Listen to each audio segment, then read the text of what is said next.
Bem-vindas e bem-vindos à loucura nossa de cada dia. Episódio de hoje: você tem medo de viver?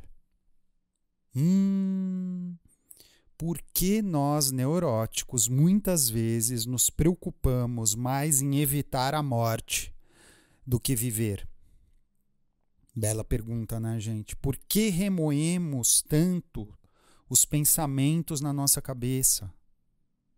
Sugiro que escutem todas as encrencas absurdas que eu vou falar no episódio de hoje sobre a nossa querida neurose obsessiva, que é a neurose contemporânea por excelência.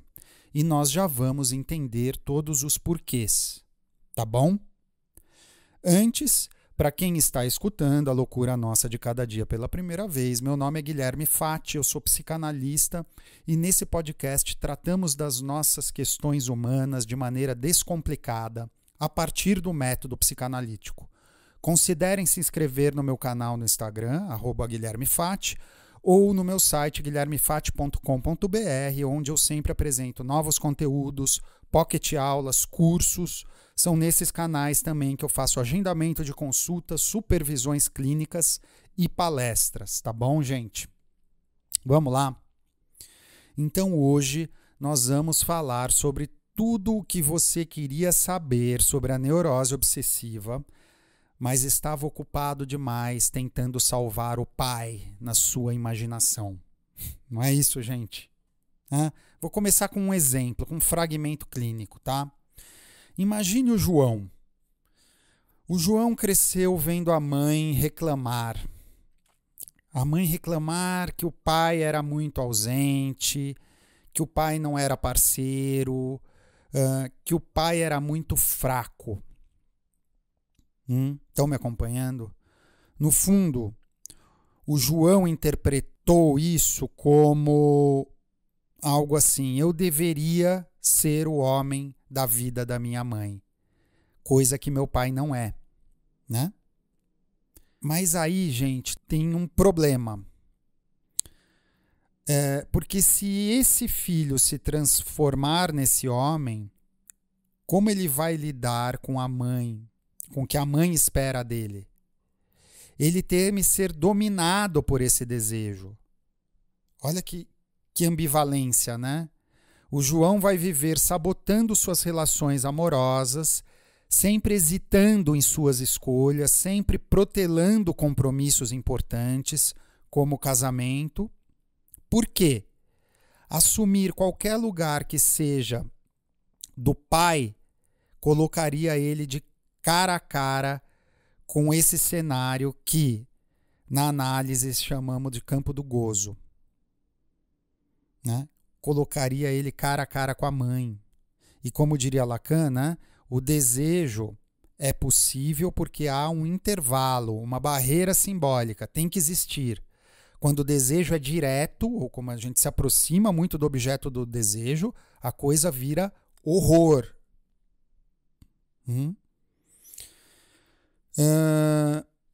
Esse é o dilema, né, do obsessivo. Vamos destrinchar um pouco melhor isso, né? Como que o Lacan explica, por exemplo, essa dinâmica obsessiva? Fixado em dois polos, o polo do pai e o polo da mãe, né? O neurótico, esse filho neurótico sente que precisa matar o pai, porque o pai é o rival que ocupa o lugar de destaque no desejo da mãe. Uma coisa tipo assim: se eu tirar você da jogada, eu sou o escolhido, né? Esse é o cálculo, né, que o neurótico obsessivo vai fazer na via da fantasia. Matar o pai não significa passar ao ato, né, e dar 5 tiros no pai, né? Vocês estão me acompanhando, né, gente? Já falei isso aqui, do que é simbólico na nossa fantasia, né? Mas, ao mesmo tempo, o neurótico obsessivo vai querer salvar o pai, porque a presença desse pai, né, simbólico, é justamente o que evita que ele mesmo tenha que responder plenamente ao que a mãe deseja. É praticamente um dilema existencial em looping, gente. Matar ou salvar o pai? Será que você nunca se colocou nessa posição? Ou nessa situação imaginária, que é a base da neurose obsessiva, né? A posição do filho obsessivo é a de alguém entre dois lugares. Destruir ou substituir o pai, tornando-se o objeto do desejo materno, ou defender o pai justamente para não ceder a esse desejo, né? O obsessivo vive prisioneiro da indecisão, porque qualquer decisão implica escolher entre esses dois desejos terríveis. Estão me acompanhando? Eu vou falar isso de várias maneiras, eu vou repetir isso com vários exemplos hoje, gente. Me perguntam muito sobre a neurose obsessiva, eu já fiz um curso sobre isso, está lá no meu site, mas eu quis aprofundar mais alguns fragmentos da clínica, né, que acho que vão ser interessantes. O obsessivo é aquele que se protege do indesejável, ao impedir que algo radical se concretize, né? Então a fantasia do obsessivo geralmente não evolui para o ato. Ela é repetida mentalmente, mas sempre mantida à distância, como uma defesa contra a angústia do desejo materno, né? Então, a liberdade dos obsessivos é ilusória, porque eles são dominados o tempo todo pelas próprias proibições internas, né? Os obsessivos eles constroem minuciosamente longos roteiros imaginários onde o pai morre, mas quase sempre terminam por resgatá-lo ou por fracassar na sua destruição. Então, assim, eles permanecem na sua fantasia primordial e definitiva, né? A de tentar responder ao desejo da mãe. Isso tem seus efeitos sintomáticos, né? E como sabemos, né, todo sintoma tem uma função, não é isso, gente? Vocês estão me escutando? Todo sintoma tem função.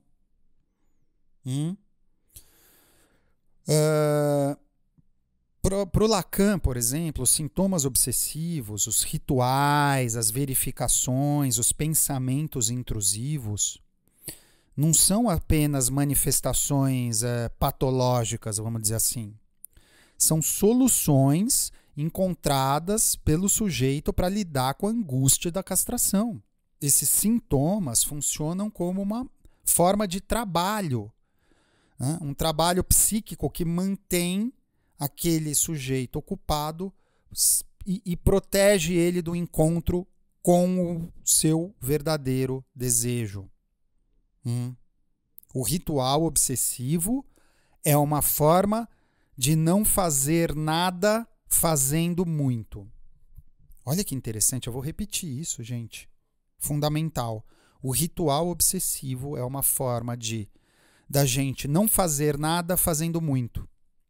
É uma atividade tão intensa, né, do imaginário que para evitar a ação verdadeira, né, a gente substitui o imaginário pelo ato, né? Então, a atividade intensa do imaginário para preparar e evitar a ação verdadeira, que é aquela que implicaria em assumir o risco do desejo, que não tem garantia nenhuma, né? Tá, aí você deve estar pensando, tá, mas como isso acontece no dia a dia? Vai. Vou tentar trazer alguns exemplos aqui, gente. O obsessivo é um rei em viver com culpa, né? Ele é o mestre em viver com culpa. Ele sente culpa por pensar em tirar o pai da cena, mas também sente culpa por desejar ser independente, né, e afastado do desejo da mãe. Nesse meio tempo, ele vai criando rituais, né, ou sintomas obsessivos para evitar lidar com tudo isso. Por exemplo, né, gastar horas revisando algo no trabalho para adiar assumir novas responsabilidades, ter uma rotina cheia de rituais, Sempre conferir se a porta está trancada, por exemplo, se o fogão está desligado o tempo todo. Viver em dúvidas eternas sobre decisões simples como escolher um sapato. Sabe o que isso tem a ver com o nosso tema? Gente, tudo. Esses sintomas são a maneira que o obsessivo encontra para manter a fantasia ativa e evitar o enfrentamento direto com o desejo. Seja o desejo suposto, né, da mãe, ou o desejo dele mesmo. O neurótico obsessivo é um escravo voluntário do desejo da mãe, né? Então, ao fazer tudo isso, o neurótico obsessivo não está vivendo de fato. Ele está apenas tentando postergar a morte, negociar com a morte, enganar a morte. O neurótico obsessivo é mestre em fazer isso. Aliás, na mitologia grega já temos aí o suplício de Sísifo, por exemplo, né? Ele negocia com a morte. É importante pesquisar um pouco a mitologia grega. Tem neurose obsessiva ali já na estrutura, é muito interessante. Vou dar mais um exemplo. Imagina o Pedro. O Pedro é um médico metódico, né? E é aquele que no trabalho precisa revisar mais uma vez tudo antes de entregar. Né? Você acha que é perfeccionismo? Talvez. Mas na análise isso pode ser lido como um mecanismo para nunca concluir, nunca tomar uma posição final. Isso pode ser um médico, pode ser um administrador, pode ser um contador, pode ser... Né? Qualquer profissão onde a gente fica revisando, revisitando, postergando o ato final, né? Por quê? Terminar algo seria o ato simbólico de decidir. E decidir é como escolher entre matar ou salvar o pai. Vocês estão me acompanhando?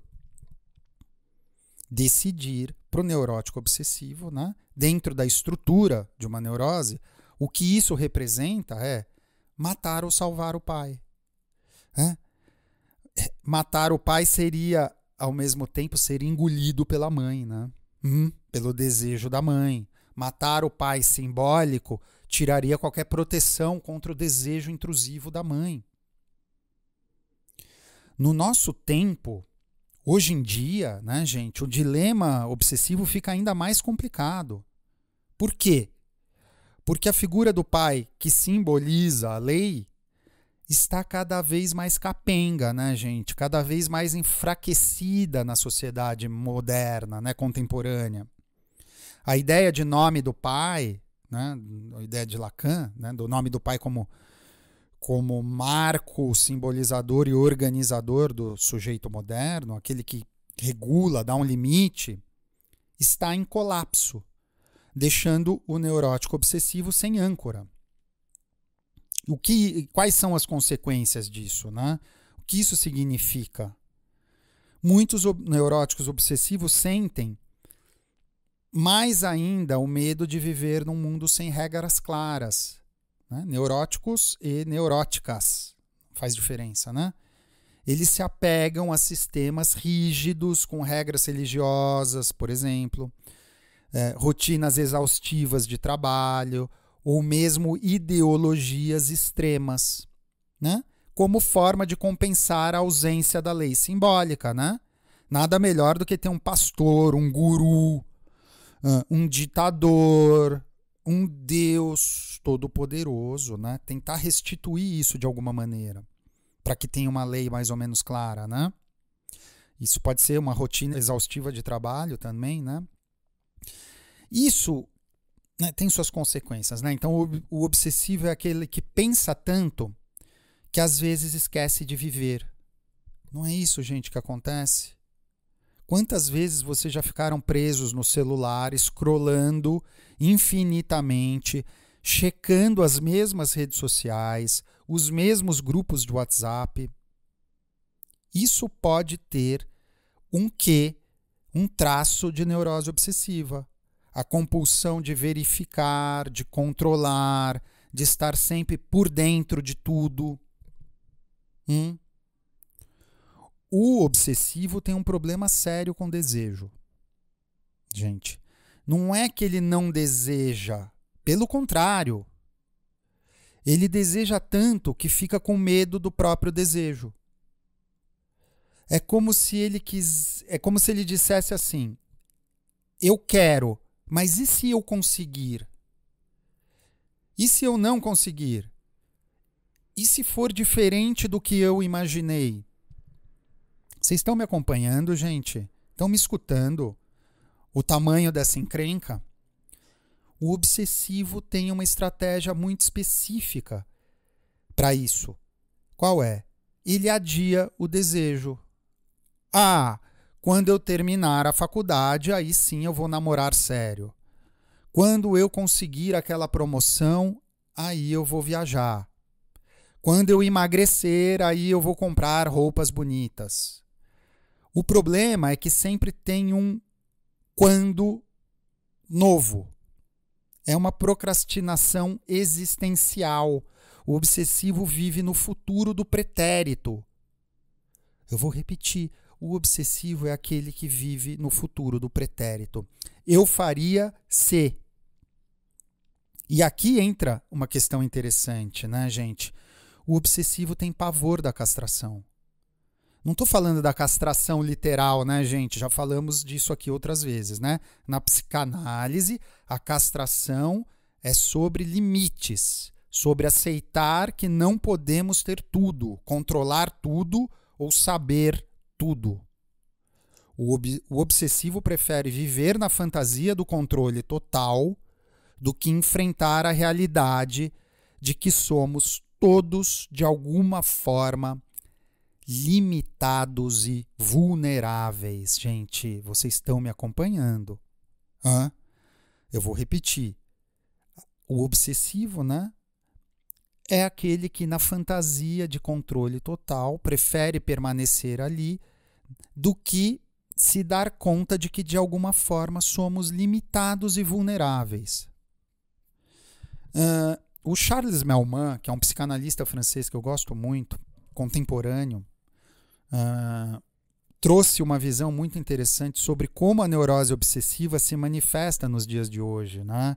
Ele falava sobre que a gente vive numa sociedade que estimula justamente comportamentos obsessivos, né? Por exemplo, pensem comigo, os aplicativos de produtividade, métricas para tudo, otimização constante, life hacks, né? Agora está na moda life hack. Tem coisa mais obsessiva do que life hack, gente? Nossa sociedade é obcecada pela eficácia. E isso é um traço obsessivo contemporâneo por excelência. Quantos de vocês já baixaram um app para controlar quantos copos de água vocês bebem por dia? Para contar os passos, quantos passos deu? Para meditar em 10 minutos? Gente, eu não estou criticando, mas é interessante a gente perceber como essas práticas podem alimentar um traço ou uma tendência obsessiva. O obsessivo contemporâneo encontrou, né, no mundo digital o paraíso da ilusão de controle. Ele pode organizar, categorizar, otimizar. Pode ter 47 pastas no e-mail, 15 aplicativos de organização e ainda assim se sentir desorganizado. Né? É mais ou menos isso que o Charles Melman chamava de obsessão contemporânea, né? A ilusão de que a tecnologia vai nos dar o controle total sobre as nossas vidas, gente. Tem um outro traço da neurose obsessiva que eu gostaria de considerar aqui, que o Serge Leclerc, que é outro psicanalista francês, que eu gosto bastante, falava, né? Que ele trouxe uma contribuição fundamental para a gente entender a neurose obsessiva a partir da questão do tempo. Olha que interessante, né? Para o Serge Leclerc, o obsessivo tem uma relação muito particular com a temporalidade, né? Qual é a questão? O neurótico obsessivo vive simultaneamente no passado, ruminando, analisando, se culpando, e no futuro, planejando, antecipando, se preocupando. Não é isso, gente? E o presente? O presente é só um lugar de passagem para o neurótico obsessivo. O presente não existe, o presente acontece por acidente. Vocês já repararam como é difícil para uma pessoa obsessiva simplesmente estar em algum lugar? Simplesmente estar. Ela sempre está pensando no que fez antes ou no que vai fazer depois. No cinema, ela pensa se trancou o carro. No jantar romântico, ela lembra que esqueceu de responder um e-mail importante. O obsessivo faz isso, ele mata o tempo. Ele mata o tempo para não ter que viver nele. É uma frase interessante, né, gente? O obsessivo mata o tempo para não ter que viver nele. Quantas vezes vocês já se pegaram fazendo algo só para passar o tempo? No celular, assistindo série, organizando gavetas, né, que já estavam organizadas, diga-se de passagem, né? Eu tive um paciente há muitos anos atrás, né? Vamos chamar de Pedro, vai. Que ele disse uma frase que eu nunca esqueci. Ele disse uma vez: Guilherme, eu tenho tanto medo de desperdiçar o tempo que eu acabo desperdiçando a vida toda planejando como não desperdiçar o tempo. Olha que frase interessante, né? Que é um resumo do sofrimento de uma neurose obsessiva, né, gente? Eu tenho tanto medo de desperdiçar o tempo que eu acabo desperdiçando a vida toda planejando como não desperdiçar o tempo. É uma queixa profundamente atual. O obsessivo tem tanto medo de viver errado, né, que ele acaba não vivendo. Ele quer a vida perfeita, o momento perfeito, a decisão perfeita. Obviamente que nunca chega, né? O momento perfeito não chega, ele não existe. Enquanto ele espera a perfeição, a vida vai passando. Não é isso, gente, que acontece com nós neuróticos? Uma parte, aliás, do meu trabalho com a neurose, com os neuróticos e neuróticas obsessivos, passa muito por ajudá-los a habitar o presente. Não é fácil, gente. Para quem está acostumado a viver no antes e no depois, o agora pode parecer assustador. Porque o antes e o depois, eles podem ser perfeitos, porque eles só existem no imaginário, né? Então a gente remoe o que aconteceu, né, no chuveiro, fica pensando o que poderia ter respondido, o que poderia ter feito, o que poderia ter consertado no passado. E no imaginário isso é possível. Esse é o problema. Então, a gente tenta restituir a perfeição no nosso passado através do mecanismo de ruminação. E, através do mecanismo de preocupação, a gente se ocupa com o depois, já tentando antecipar o depois. E o problema é que a vida não funciona assim, né, gente? As pessoas são imprevisíveis, existem as contingências, existe o caos, existem as contradições, né? E é justamente essa imprevisibilidade que torna as relações interessantes. Uma das manifestações mais atuais, né, da neurose obsessiva também é o que a gente chama de FOMO, Fear of Missing Out.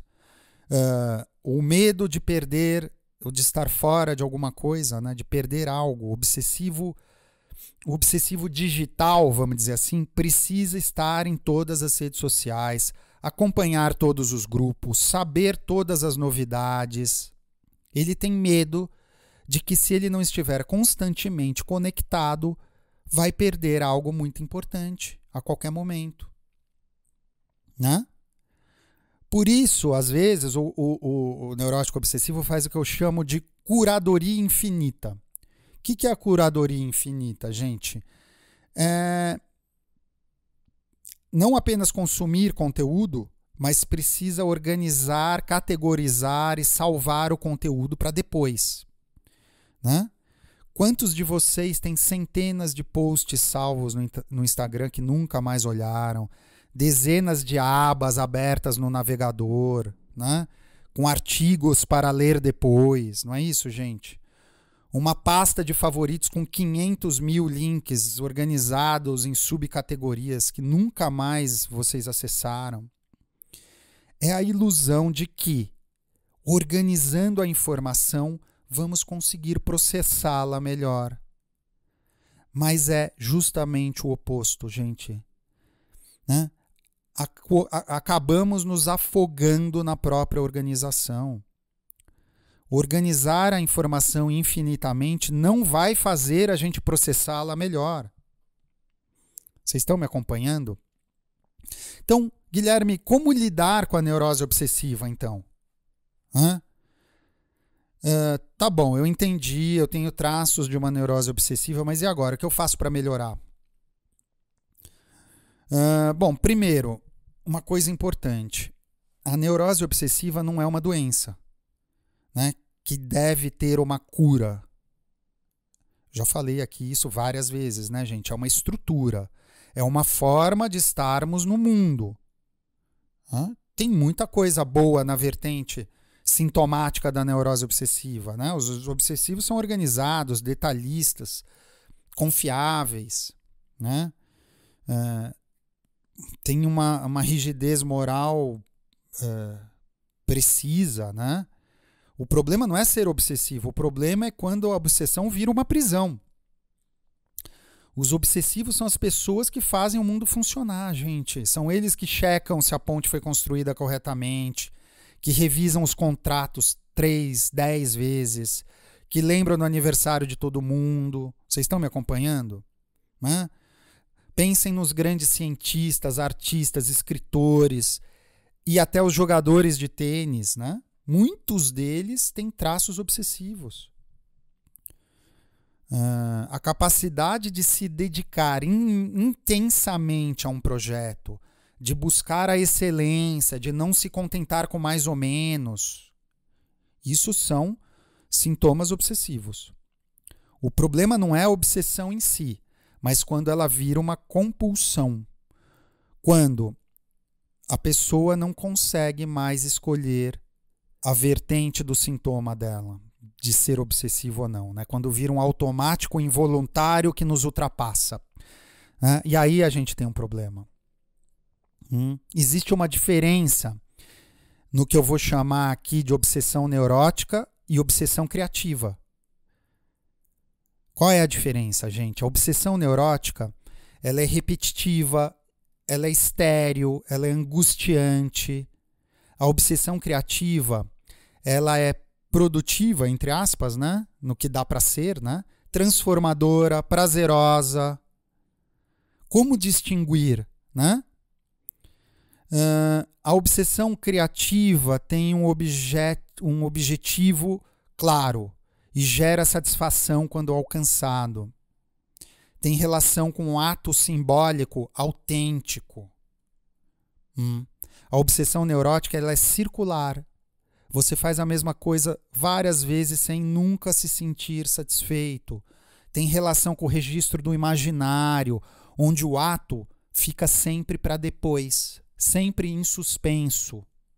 Aí tem uma diferença grande, né, gente, entre a obsessão criativa, que é fazer algo com o nosso sintoma que seja interessante e autêntico, e algo que é circular, se repete, né? Quantas vezes eu já não me peguei aqui numa obsessão neurótica, de ter que reler todos os livros do Freud, do Lacan, do Sérgio Leclerc, do Melman sobre neurose obsessiva para conseguir fazer um podcast.